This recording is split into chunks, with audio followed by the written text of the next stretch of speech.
Ripu sir English classes में पुनः आपका स्वागत है।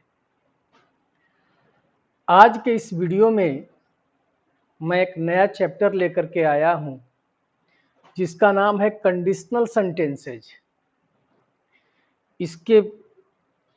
इसमें जो भी प्रयोग आए हैं उसको मैंने कंजंक्शन में पढ़ाया है, लेकिन चूंकि यह कंडीशनल सेंटेंस एक चैप्टर है, इसमें हम व्यापक रूप से कंडीशनल वाक्य को हम देखेंगे। यह कंडीशनल सेंटेंस का पार्ट 1 है। तो देखें, जब एक कार्य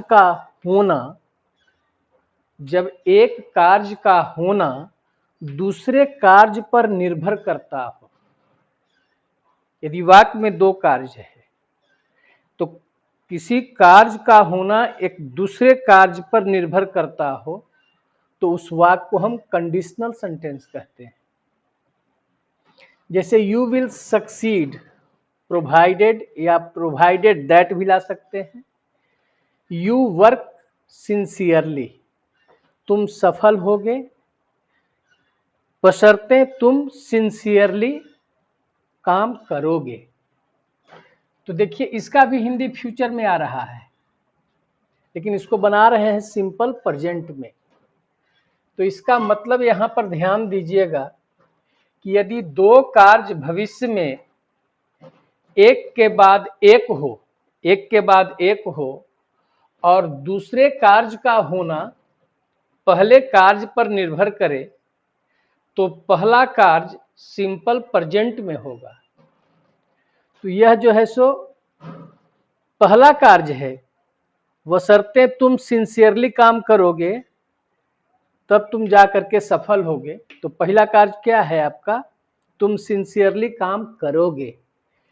तो इसके साथ जो भी कनेक्टर आ रहा है उसके साथ आने वाले वाक्य की हिंदी फ्यूचर में हो सकती है, लेकिन उसको सिंपल प्रेजेंट में बनाया जाता है। इस नियम को आप ध्यान रखेंगे। यदि दो कार्य भविष्य में एक के बाद एक हो और दूसरे कार्य का होना पहले कार्य पर निर्भर करे तो जो पहला कार्य होगा उसको आप सिंपल प्रेजेंट में बनाएंगे और वह पहला कार्य कनेक्टर के साथ ही आएगा। जैसे देखिए, she will come to meet you as soon as you come here, वह तुमसे मिलने के लिए आएगी जो ही तुम यहाँ आओगे। हिंदी है जो ही तुम यहाँ आओगे, लेकिन यह पहला कार्य है, मतलब जो ही तुम यहाँ आओगे वह तुमसे मिलने के लिए आएगी। तो ये दूसरा कार्य है और यह दूसरा कार्य इस पहले कार्य पर निर्भर कर रहा है कि तुमसे मिलने के लिए वह कब आएगी, जो ही तुम यहाँ आओगे। तो पहला कार्य यही है जो कनेक्टर के साथ है।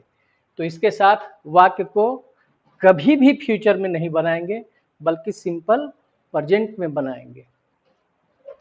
और एग्जाम्पल देखिए, if the government becomes strict, यदि गवर्नमेंट जो है स्ट्रिक्ट हो जाएगी तो करप्शन विल फिनिश या करप्शन विल श्योरली फिनिश, तो करप्शन निश्चित रूप से समाप्त होगा। तो देखिए, इफ वाला जो वाक्य जो है यह कह रहा है कि दूसरा कार्य यह है, करप्शन समाप्त होगी। यह निर्भर किस पर कर रहा है कि यदि गवर्नमेंट स्ट्रिक्ट हो जाएगी तो जो पहला कार्य जो आ रहा है यह जो कार्य होगा यह सिंपल प्रेजेंट में ही बनेगा। I will help him provided या प्रोवाइडेड दैट, मैं उसे मदद करूंगा। तो वह किस बात पर निर्भर करता है? बशर्ते वह अपना रास्ता सुधार लेगा। तो इसको मदद करने का जो है कह रहा है कि मैं उसे मदद करूंगा, यह किस बात पर निर्भर करता है कि वह अपना रास्ता सुधार लेगा। हिंदी फ्यूचर में आ रहा है लेकिन उसको सिंपल प्रेजेंट में ही बनाएंगे। इस बात को हमेशा याद रखिएगा कि यदि दो कार्य भविष्य में एक के बाद एक हो और दूसरा कार्य जो हो रहा है वह पहले वाले कार्य पर निर्भर हो तो पहले वाले कार्य को सिंपल प्रेजेंट में बनाएंगे, न कि फ्यूचर टेंस में। ठीक है। अनलेस, अनलेस मतलब होता है अगर नहीं, निगेटिव अर्थ है, तो कभी भी अनलेस वाले वाक्य में नो या नॉट का प्रयोग नहीं होगा, क्योंकि अनलेस का अर्थ स्वयं निगेटिव होता है। जैसे unless you work hard you will not be successful. ठीक है।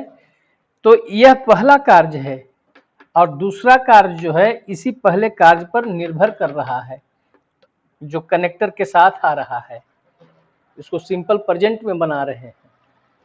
सपोज या इफ,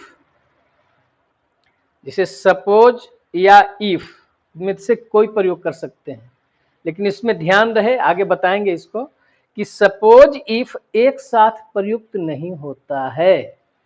ऐसा नहीं कर सकते हैं सपोजिंग इफ,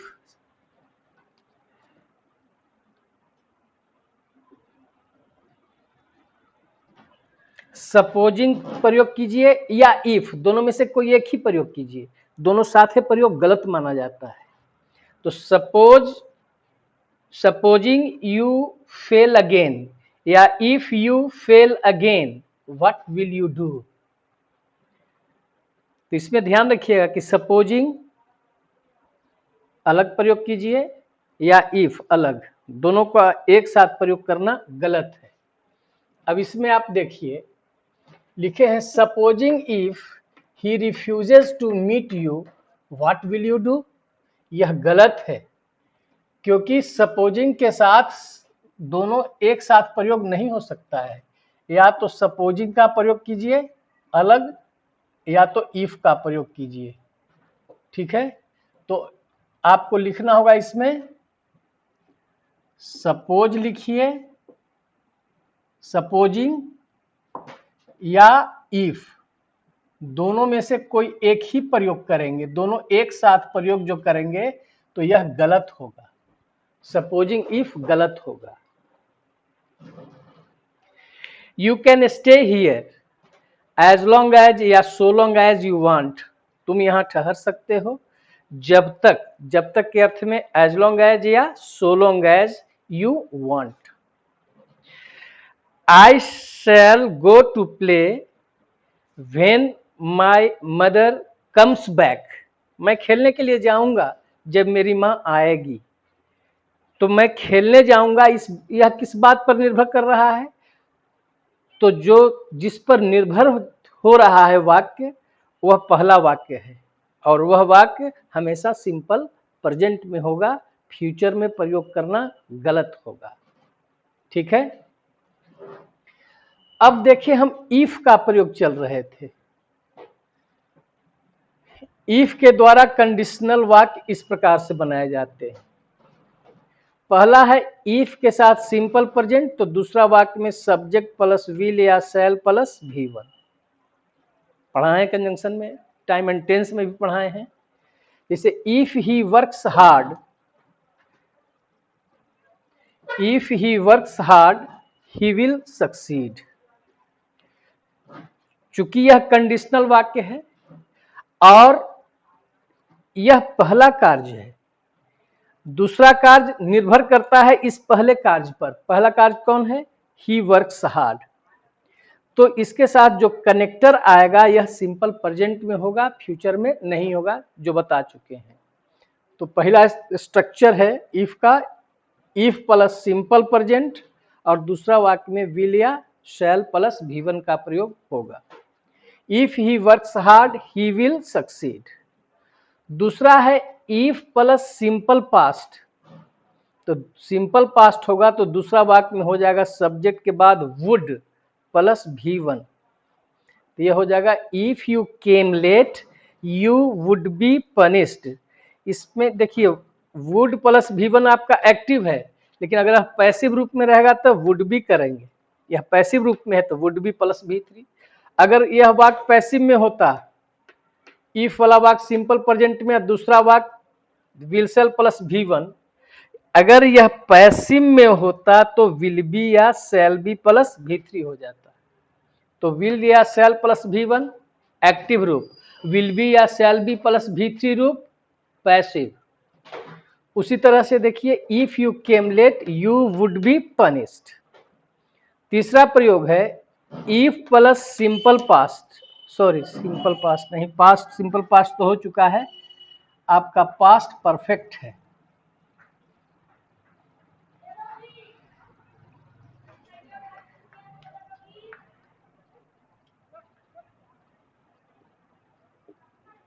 यह पास्ट परफेक्ट है। तो if plus past perfect plus subject plus इधर क्या हो जाएगा, वुड हैव प्लस V3। अगर यह पैसिव में रहेगा तो would have been plus V3, यह पैसिव रूप में आ जाएगा। तो इस वाक्य, जब इफ वाला वाक्य पास्ट परफेक्ट में हो तो बताए हैं कि उस वाक्य में हैड को ही आगे निकाल दीजिए, had plus subject plus V3। तो यहां हैड का ही मतलब हो गया यदि या अगर, जब यह पास्ट परफेक्ट में हो। तो जैसे देखिए, if he had worked hard he would have succeeded, या इसी वाक्य को आप बना सकते हैं इससे, हैड ही वर्कड हार्ड। तो यहां हैड का ही मतलब हो गया यदि या अगर, तो इसमें से इफ हट जाएगा। तो had he worked hard he would have succeeded. अगर यह पैसिव रूप में रहता वाक्य तो वुड हैव में बीन लगा कर करके वर्ब का तीसरा रूप करते। जैसे if he had come late he would have been punished, यदि वह देर से आया हुआ होता तो उसे दंडित किया गया होता। पढ़ाए हैं इसको। अब इस प्रयोग में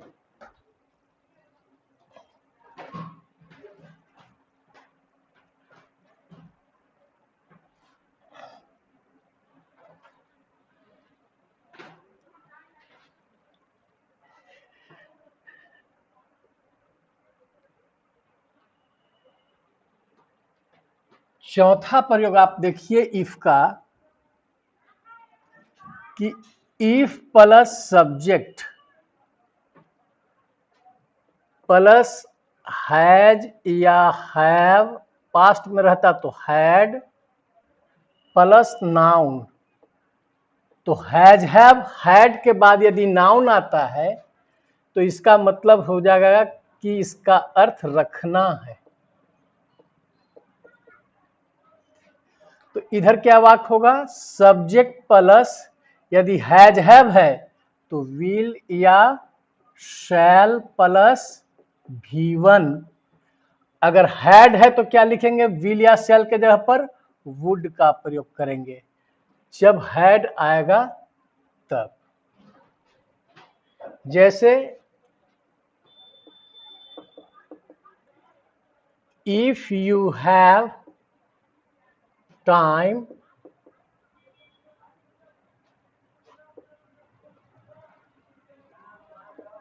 you will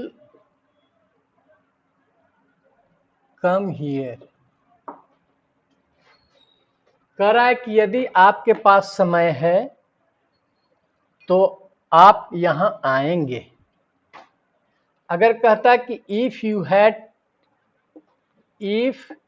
he had time, यदि उसके पास समय होता, समय होता मतलब समय उसके पास रखना का भाव है, तो यहां क्या हो जाएगा, यू पास्ट में है तो विल शैल का वुड,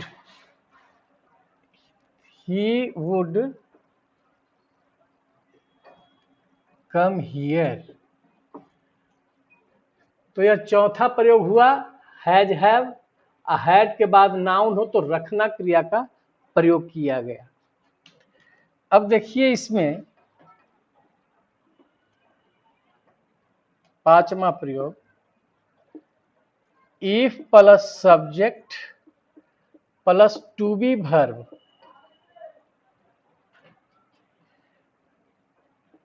प्लस नाउन या एडजेक्टिव।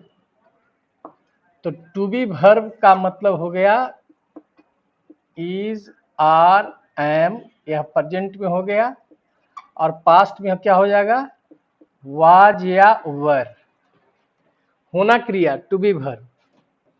तो इधर क्या हो जाएगा, सब्जेक्ट प्लस विल या शैल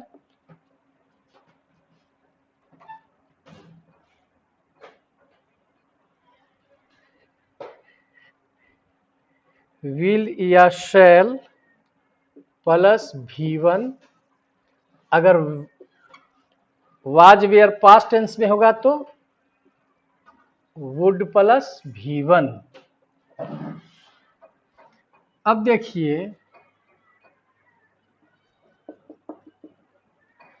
इफ ही इज ऑनेस्ट, यदि वह ईमानदार है तो he will not take bribe, तो वह घूस नहीं लेगा। यदि वह ईमानदार है तो वह घूस नहीं लेगा। एक और एग्जाम्पल देखिए, if he was honest, he was were past में है तो विल का वुड हो जाएगा, he would not take bribe. यदि वह ईमानदार होता, यहां पर है, यहां पर हो गया होता, यदि वह ईमानदार होता तो वह घूस नहीं लेता। तो यहां पास्ट में है तो यहां पर वुड लगा, यहां इज प्रेजेंट टेंस में है तो यहां पर विल या शैल का प्रयोग हुआ। ठीक है, एक और प्रयोग देखिए,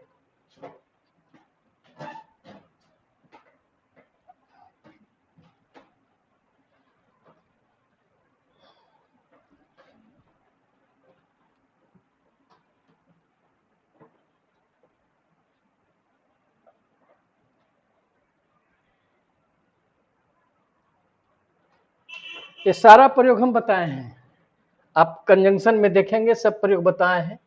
चूंकि यह चैप्टर जो है कंडीशनल सेंटेंस है, तो कौन कौन से कंडीशनल वाक्य आते हैं, उसका क्या रूल कुछ है, तो इसको अलग चैप्टर में पढ़ना पड़ता है। अब जैसे देखिए, छठा प्रयोग है, if plus subject plus where.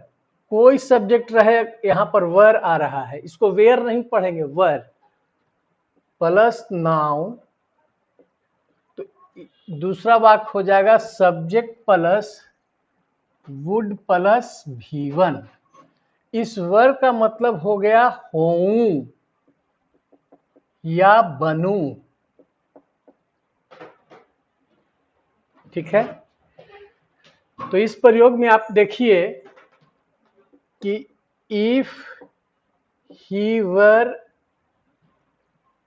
A king, यदि वह राजा होए तो ही वुड हेल्प अस, तो वह हम लोगों की मदद करे। सातवां प्रयोग, हाँ, इस तरह के वाक्य को और कैसे बना सकते हैं, वर को ही आगे निकाल दीजिए, वर, यहां वर का मतलब ही हो गया यदि या अगर, तो इफ हट जाएगा, तो were he a king he would help us. दिख रहे हैं, इसी वाक्य को आप शुड से भी बना सकते हैं। यहां पर शुड का मतलब हो गया यदि या अगर, जब क्रिया के अंत में होऊं, होए, बनूं, बने, तो उस वाक्य में आप कंडीशनल वाक्य में यह जो है सो काल्पनिक वाक्य है, यह एक काल्पनिक वाक्य है, मतलब अनरियल, मतलब जिसको फुलफिल नहीं किया जा सकता है, वैसा हो नहीं सकता है। तो शुड ही, जब शुड का प्रयोग करेंगे तो होना के अंग्रेजी में बी का प्रयोग करेंगे, should he be a king he would help us, यही वाक्य आ गया, ही वुड हेल्प अस। ठीक है।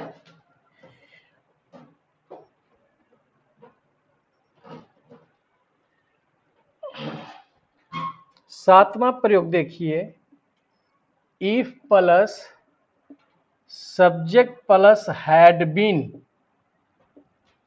प्लस नाउन, इधर हो जाएगा subject plus would have plus V3। यह भी काल्पनिक वाक्य है। इसमें वर्ब था तो हिंदी आया होऊं या बनूं, हैड बीन आ गया तो इसका हिंदी हो जाएगा होता या बनता। बहुत सा किताब में जो है सो होता या बनता के लिए यही बना दिया है, लेकिन how to write correct English translation RP Singh का सही लिखा गया है उसमें।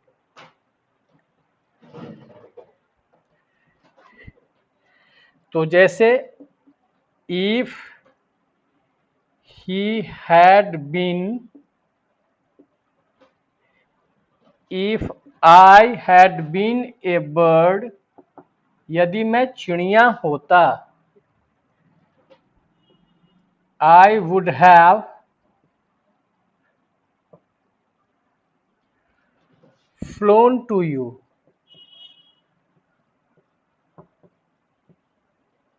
तो मैं तुम्हारे पास उड़कर आ जाता। फ्लाई, फ्ल्यू, फ्लोन, यह फ्लाई का V3 है। अब इस वाक्य को देखिए कि होता या बनता रहे, तो आप इसी वाक्य में यदि के अर्थ में हैड का ही प्रयोग करेंगे। हैड, यहां हैड का मतलब ही हो गया यदि या अगर, तो इफ खत्म हो जाएगा। तो क्या हो गया, had I been a bird, had I been a bird, या if I had been a bird I would have flown to you. तो आपने इफ का आपने 7 प्रयोग देखा इस पार्ट 1 में। तो आप इसको थोड़ा अभ्यास करेंगे इन 7 प्रयोगों को। इसके अलावा कुछ इफ का विशेष प्रयोग जो है हम पार्ट 2 में उसको बता रहेंगे। ठीक है, धन्यवाद।